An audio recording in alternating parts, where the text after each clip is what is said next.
Hello everyone, and welcome to another episode of the Wise Decision Maker Show, where we help you make the wisest and most profitable decisions.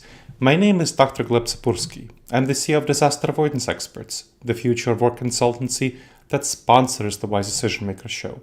And today we'll talk about returning to office plans, hybrid work, flexible work, and customer needs.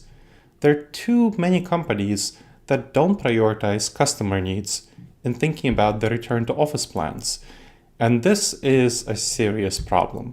So there's a Columbia Business School study that shows that executives value customers 10 times more than they value staff. And they link staff to risk and they associate customers with growth. But when they think about return to office plans, their hybrid work plans, they really think about their staff and not their customers. They think about their staff situation, internal culture, and don't really think about what customer needs actually are. So, what does it mean to prioritize customer-centric hybrid work plans? That means that you want to have the number of in-office days based on customer needs, outcomes for customers. It might be anywhere.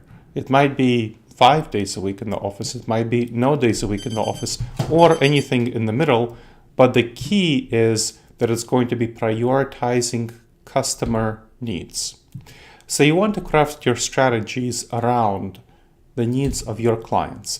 The biggest mistake that companies make is failing to start with why, as Simon Sinek says. So what is your why from a customer perspective? Focus on the end goal of satisfying client needs. So let's talk about that 3-day office attendance policy this has become the standard for a number of large companies. It's a really misguided solution. It's a one-size-fits-all model, which means, of course, it's not customized to customer needs. For example, there was a survey of 3,000 staff employees that shows that only 28 find their commute to the office worthwhile. That's really problematic if you want to satisfy customers, because if your staff are not satisfied and if they don't find the commute to the office worthwhile, then they will not satisfy customers.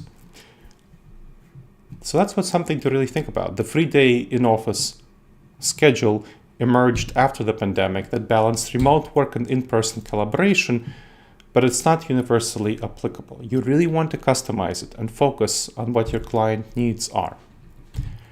So let's talk about various industries and roles. As an example, we know that remote work is more feasible for software roles, for creative roles, but sectors like sales, so roles in sales, companies that are more sales-centered, often benefit from greater on-site presence. So you really want to focus on tailoring your hybrid work strategy with your industry and role. So adopt an agile approach that focuses on what the client needs are and evaluates the outcomes of your hybrid work model based on client needs. How do you do so? Start by understanding what your clients expect. Do market research, do dialogue with clients, interview them, see what their needs are, and tailor your plan to their needs. I'll give you a couple of case studies as an example. So one was about a company that I consulted for that's a tech support services firm. It realized after these conversations, we did a number of dialogues with customers, we did interviews, and we saw that they really prioritized fast response times. And so, how do you do so? So eventually figured out a hybrid work model that focused on quick response times, especially during peak hours, but also non-peak hours, regardless of staff location.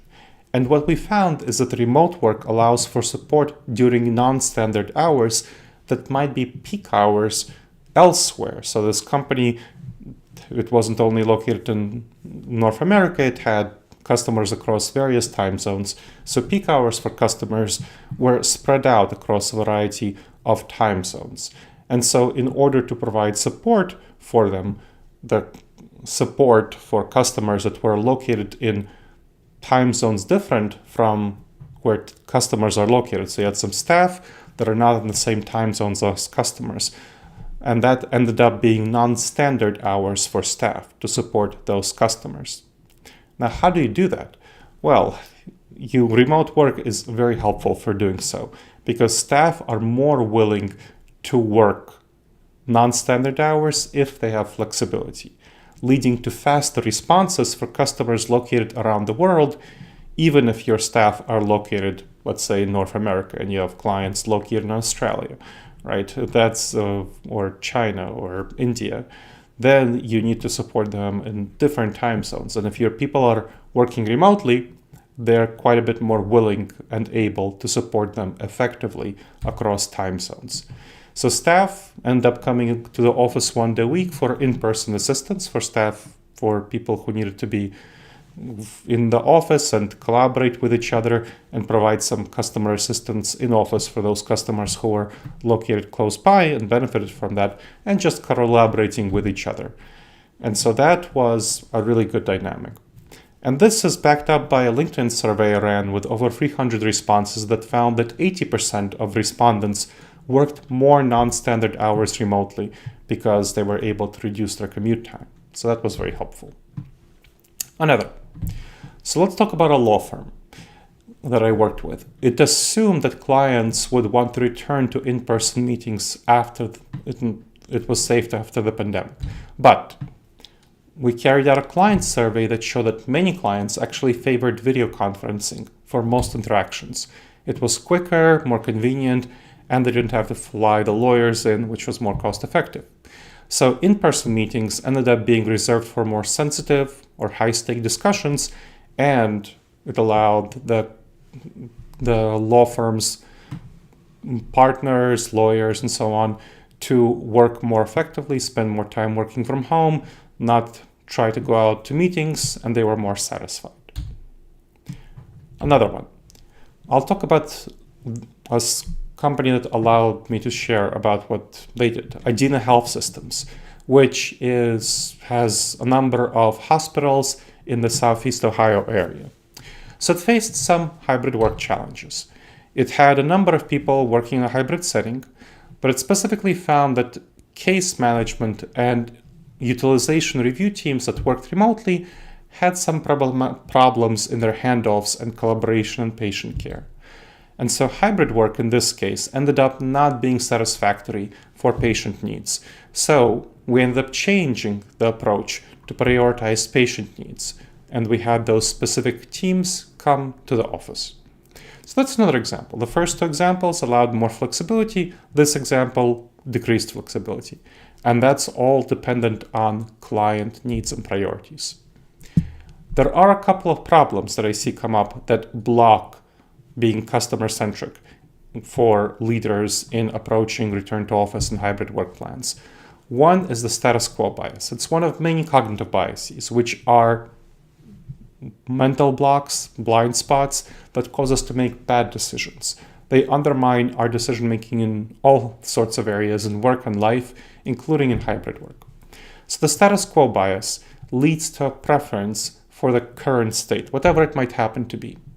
And that is obviously bad if you want to optimize for what client needs are. It hinders change even when benefits for client service outweigh the risks, greatly outweighed. So it causes leaders to stick with traditional in-office models and adopt a 3-day work week without really considering client needs. That's what I typically tend to see being a problem for the status quo bias. Now, to overcome the bias, what you need to do is really evaluate your existing work arrangements critically, seek objective data and feedback to see if the model really meets client needs or if it's just comfortable for you and what you're used to. And that will help you make more informed decisions about the optimal hybrid work model. Another problem is the confirmation bias. So confirmation bias refers to our tendency to look for information that confirms our pre-existing beliefs and ignore information that doesn't. So that leads leaders to focus on evidence backing their ideal vision of the work setup rather than looking for data challenging their beliefs. And so they dismiss contrasting data about what customer needs actually are. To counteract this bias, leaders really need to seek diverse perspectives inside their organizations from those working more directly with clients, and of course outside their organizations from the clients themselves. So have that open dialogue and gain an understanding of what are the factors impacting hybrid work success related to what your clients actually need. So that's what will help you design a client-centric hybrid model rather than conforming to pre-existing beliefs. So let's review the keys to a successful hybrid work plan. To design that customer-centric approach, you want to really do away with the 3-day work myth and adopt a really agile approach that's data-centric. Focus on what your customer needs are. Align them with what your plans are and priorities are. Empower your teams to deliver really great customer service and communicate transparently on your hybrid work strategy to your teams and, of course, your clients to make sure that it aligns with their needs. So, in other words, to sum up, you need to prioritize customer needs to have an agile, adaptive, and prosperous workplace in terms of flexible work plans. All right, everyone. I hope you've enjoyed and benefited from this episode of the Wise Decision Maker Show. Please make sure to review the show. It really helps us improve the show and it helps others discover the show. And make sure to subscribe wherever you checked out the show. All right, everyone. I hope you've had a good experience and I look forward to seeing you next time.